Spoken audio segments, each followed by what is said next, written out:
बंटी कबूतर की बीवी टुनटुनी की हाइट काफी छोटी थी। वो इतनी नाटी थी, जंगल के पक्षी उसका कई बार मजाक बनाते थे। टुनटुनी, तेरे लिए तो मुझे किचन में टेबल रखना पड़ेगा। माँ जी, इतनी भी नाटी नहीं हूँ मैं। हील्स पहनकर तो मैं आपकी हाइट आ जाती हूँ। अरे, तेरे पापा ने महंगी मोटर का लालच दे दिया, वरना मेरे बेटों के लिए बहुत लंबी लंबी सीढ़ियों की लाइन लगी थी। क्या बताओ तुम्हें, कैटरीना फेल थी उनके सामने। पर माँ जी, आपका बेटा भी कोई हाइट में अभिषेक बच्चन है जो उन्हें कैटरीना मिल जाती। ऐसे भी मेरी और इनकी जोड़ी तो राम सीता की जोड़ी है। एक दिन सब खाना खा रहे होते हैं। माँ, दाल बहुत अच्छी बनी है, जरा और देना। रुको जी, मैं लेकर आती हूँ। किचन में है, ऐसे भी मैं अभी खड़ी हूँ। ये सुनकर सास हंसने लगती है। हा हा हा हा हा हा, तुम खड़ी हुआ बैठी एक ही बात है। हा हा हा हा। बस कीजिए, ऐसे भी अभी हील्स नहीं पहनी हूँ मैं। हील्स पहनती हूँ तो मैं आपके बराबर लगती हूँ। एक दिन टुनटुनी सब्जी लेने बाहर निकलती है तो पड़ोसन कहती है, देखो देखो, रंग तो देखने में ठीक ठाक था, हाइट भी अच्छी थी। क्या जरूरत थी इसे ऐसे बहू लाने की। दहेज भाई दहेज, अंधे हो गए थे पैसों के पीछे, अब बड़ी जगह साई। दोनों की बात टुनटुनी सुन लेती है और उसे बहुत गुस्सा आ जाता है। आंटी जी, एक बात बताओ, मेरे पापा के पास पैसे हैं, उनको अच्छे लड़के की तलाश थी, उनको ये पसंद आए और मेरी शादी हो गई। इससे मेरा क्या कसूर? आप मुझे सुना रही हैं? अरे नहीं नहीं टुनटुनी, हम तो तेरी सास की बात कर रहे थे। कितनी लालची है। देखिए, वो लालची नहीं है और उनके कुछ शौक है जो अपने बेटे से पूरा करवाना चाहती है। और देखा जाए तो उनकी गलती भी क्या है भला? उन्होंने तो मुझसे शादी की है तो जरूर कुछ न कुछ अच्छा ही नजर आई होगी ना। वरना मैं आपकी बहू और आपके रिश्तेदारों को मुझसे मिलना है। आपको ये बात समझ नहीं आएगी, आप इतना परेशान क्यों हो रहे हैं? ये बात कहकर टुनटुनी वहाँ से निकल जाती है। टुनटुनी, जल्दी से तैयार हो जाओ, हम लोगों को पार्टी में जाना है।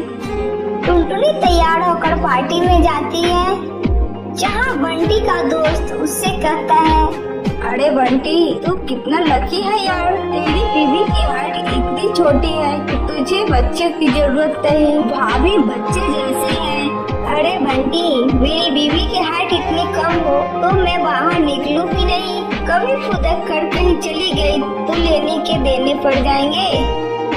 सभी टुनटुनी पर हंसने लगते हैं। तभी पार्टी की जगह पर आग लग जाती है। अरे भागो यहाँ से, जल्दी भागो। अरे लेकिन बाहर के दरवाजे पर ही आगे, अगर हम लोग बाहर निकले तो निकलेंगे कैसे? कोई रास्ता भी नहीं है। अरे रास्ता है ना, अगर कोई सामने वाले खिड़की से बाहर निकल जाए तो सब निकल सकते हैं। तभी टुनटुनी सामने वाली खिड़की से बाहर चली जाती है और आग बुझा देती है। अरे वाह, भाभी जी ने तो हम सबको बचा लिया। वाह भाई वाह, बीवी तो ऐसे अपने पति ही नहीं, हम मौजूद साड़े की जान बचा ली। मुझे माफ कर देना, तेरी बीवी तो सचमुच में कमाल है। ये बात मुझे पता है और मुझे मेरी बीवी पर गर्व है। टुनटुनी मुस्कुराकर अपने पति की तरफ देखती है। कुछ दिनों बाद टुनटुनी और उसकी सास मार्केट जाती है। वहाँ पर, अरे भैया, ये कपड़े देना कितना का पड़ेगा? माता जी, ये तो बहुत महंगा कपड़ा है, लेकिन बस 2 मीटर बचा है। अब ये मेरे काम का है नहीं। अब आप मुझे मात्र 100 रुपया दे दो। अरे भैया, तो मैं क्या करूँगा इस टुकड़े का? लेकिन वैसे है बड़ा ही सुंदर। तभी टुनटुनी बोल पड़ती है, इसमें तो मेरी पूरी ड्रेस सिल जाएगी। ये कहकर वो कपड़ा ले लेती है। अगले दिन टुनटुनी वो ड्रेस पहनकर सास के सामने आती है। अरे वाह टुनटुनी, ये ड्रेस तो काफी सुंदर लग रही है, बड़ी महंगी होगी ना? अरे कपड़ा तो मैंने ही पसंद किया था, बस पूरा नहीं था तो इसलिए ले लिया। सिर्फ 200 रुपए की ये ड्रेस है, साड़ी। देखो माँ जी, नाटी होने के भी कम फायदे नहीं है। जैसे तैसे दिन कट रहे थे। सास और पड़ोसियों का मजाक बनाने का सिलसिला चल ही रहा था। एक दिन मोहल्ले से बहुत जोर जोर से आवाज आती है, अरे मैं मर गई। अब क्या हुआ देखते हैं तो सारे गड्ढे के सामने भीड़ लगाकर खड़े रहते हैं। मेरा बेटा इस गड्ढे में गिर गया। पड़ोसन जोर जोर से रोने लगती है। तभी वहाँ टुनटुनी आ जाती है। रोइए मत, मैं प्रिंस को लेकर आती हूँ। ये बात बोलकर नाटी सी छोटी सी टुनटुनी चिड़िया गड्ढे में घुसकर बच्चों को ले आती है। तब क्या था, एक बार टुनटुनी के लिए पूरा मोहल्ला ताली बनाता है। मुझे माफ कर दो टुनटुनी, मैंने तेरे हाइट का कितना मजाक उड़ाया था।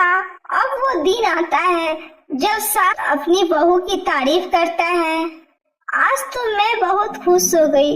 आज तो तुमने ये साबित कर दिया, परिंदे रंग रूप से नहीं बल्कि साहस और हौसला से काबिल कहलाता है। मुझे माफ कर देना बेटी।